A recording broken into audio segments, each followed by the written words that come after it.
کہہ سکتا ہے مسلمان؟ قرآن کی آیت کہتی کہ نماز انسان کو فحشاء و منکر سے بچاتی ہے۔ اب اگر نماز پڑھی تو جب تک نماز کا اثر ہو تب تک ان کو برائیوں سے محفوظ رہنا چاہیے، لیکن اگر انسان نماز پڑھتے ہی گناہ میں ملوث ہو جائے تو اس کے لیے کیا کہیں گے؟ کیا قرآن کی آیت بتاتے نعوذ باللہ؟ نہیں، قرآن کی آیت صحیح، پھر یہ کیوں گنہگار ہو گیا؟ کیونکہ قرآن کی آیت یہ کہہ رہی ہے کہ نماز کا اثر یہ ہے کہ فوراً جو ہے انسان برائیوں سے محفوظ ہو جائے۔ ایک سوئچ بھی ہم آن کرتے ہیں تو سوئچ کا اثر یہ کہ لائٹ جلنی چاہیے، لائٹ نہیں جل رہی ہے اس کا مطلب کہ کچھ بیچ میں ڈسکنیکٹ ہے۔ اگر سارے کنیکشن صحیح ہوتے تو لائٹ جلتی۔ نماز کا اثر نہیں ہے اس کا مطلب کہ خدا اور بندے کے بیچ کا رابطہ ڈسکنیکٹ۔ اگر یہ رابطہ بن گیا ہوتا تو نماز نے اپنا اثر دکھا دیا ہوتا۔ اب اس کو کیا کہیے گا؟ قرآن یہ کہتا ہے کہ نماز وہ ہے کہ جو ہم کو فحشاء و منکر سے بچائے، برائیوں سے بچائے۔ جو برائیوں سے نہیں بچا رہی وہ کیا؟ اس کا بھی کوئی نام دینا چاہیے۔ جو چیز برائیوں سے بچا لے وہ نماز، جو نہ بچا پائے وہ شکل نماز ہے۔ نماز میں شکل نماز، کم سے کم قرآن کی اس آیت کے ذریعے معلوم یہ ہوا کہ عبادتوں کی دو چیز طرح کی عبادتیں ہوتی ہیں، ایک اس کی شکل ہوتی ہے، ایک حقیقت ہوتی ہے۔ مثلا حقیقت نماز ہم کو برائیوں سے بچاتی ہے، شکل نماز دیکھنے میں نماز جیسی لگتی ہے لیکن برائی سے نہیں بچا پاتی۔ اسی طریقے سے دینداری ہے، اسی طریقے سے عزاداری ہے۔ ایک حقیقت ہوتی ہے، ایک شکل ہوتی ہے۔ حقیقت دینداری انسان کو بہبود کے راستے لگا دیتی ہے، شکل دینداری انسان کو مشغول کرتی ہے لیکن پہنچاتی نہیں۔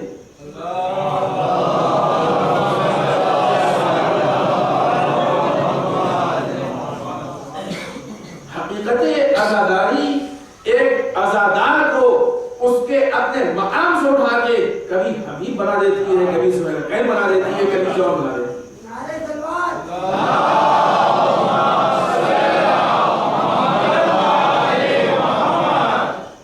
اور اگر 1400 سال کی عزاداری کے بعد ہم میں سے کوئی حبیب نہ بن سکے، کوئی سہیل نہ بن سکے، کوئی جون نہ بن سکے تو سمجھ لیجیے گا کہ حقیقت عزاداری نہیں ہے، شکل عزاداری۔ اس میں اصلاح کی ضرورت ہے۔ دین آئیے ہم نے ایک جگہ پیش کی تھی، اس میں دینداری کی قسمیں بیان کی، چاہتے ہیں اس کو آپ کے درمیان پیش کریں جو بنیادی اعتبار سے بہت اہم چیز۔ ہم نے جو غور و فکر کی، ہم کو لگا کہ دنیا میں 4 طرح کے دیندار، دنیا میں 4 طرح کے دیندار پائے جاتے ہیں۔ پہلا گروہ دینداروں کا وہ ہے کہ جن کا صرف دین سے ٹچ ہوتا ہے، مجبوراً دیندار۔ مثال طور پہ وہ کسی، چونکہ یہاں پہ اسلام سے متعلق گفتگو، کسی مسلمان کے یہاں پیدا ہو گئے، چونکہ مسلمان کے گھر میں پیدا ہوئے اس لیے ان کا نام اسلامی پڑ گیا، محمد، احمد، خالد، علی، عباس، کچھ بھی تو اب نہ اس گھر سے رشتہ توڑ سکتے ہیں اور نہ اس نام سے رشتہ توڑ سکتے ہیں۔ ان کا اسلام سے صرف اتنا ہی تعلق ہے، دینداری سے اتنا ہی رابطہ ہے کہ گھر مسلمان کا ہے اور نام مسلمان کا ہے، باقی آزاد، اپنے کو آزاد محسوس کچھ بھی۔ یہ دینداروں کی پہلی قسم، ان کی دینداری یہ صرف اسلام کے ٹچ میں رہتے ہیں، دین سے ٹچ میں رہتے ہیں، بس کیا ہونا ہے کہتے ہیں۔ اب ٹچ کا مطلب یہ کبھی کبھار دین بقرعید دن بھی جاتے ہیں، کبھی کبھار دن کے کوئی مسئلہ۔ دوسری قسم دینداروں کی ہوتی ہے یہ ادواری دیندار، جن کو دورہ پڑتا ہے دیندار، سیزن، اس طرح ہر چیز کا سیزن ہوتا ہے، ویسے ان کی دینداری کا سیزن ہوتا ہے۔ آپ دیکھتے ہوں گے نہیں معلوم پھر ہم وہی کہیں گے ناکو کے کیا نہیں ہوتا، لیکن عام طور سے امت کا یہی حال۔ بہت سے لوگ ایسے ہیں کہ جو پہلی ماہ کے رمضان کو مسجد دکھائی پڑتے ہیں، 30 تک دکھائی دیں گے یا 29 تک، اور عید کی نماز پڑھ کے پھر ایسا غائب ہوں گے کہ اگلے سال تک کے لیے پھر رہے۔ عام طور سے مشکلات یہ پیدا کرتے ہیں، یہ ایک مہینے کا جذبہ لے کے آتے ہیں، یہ ایسے کیوں نہیں ہے، وہ ایسے کیوں ہے، یہ یہاں کیوں ہے، وہ وہاں کیوں ہے، ایسا کیوں نہیں ہوا، ویسا ہم سے بتا رہے ہوتے، جب آپ ایک دن کس سے بتائیں۔ بعض لوگ ہیں کہ پہلی محرم کو دکھائی دیتے ہیں، 10 دن مجلس کی 11 کو گئے،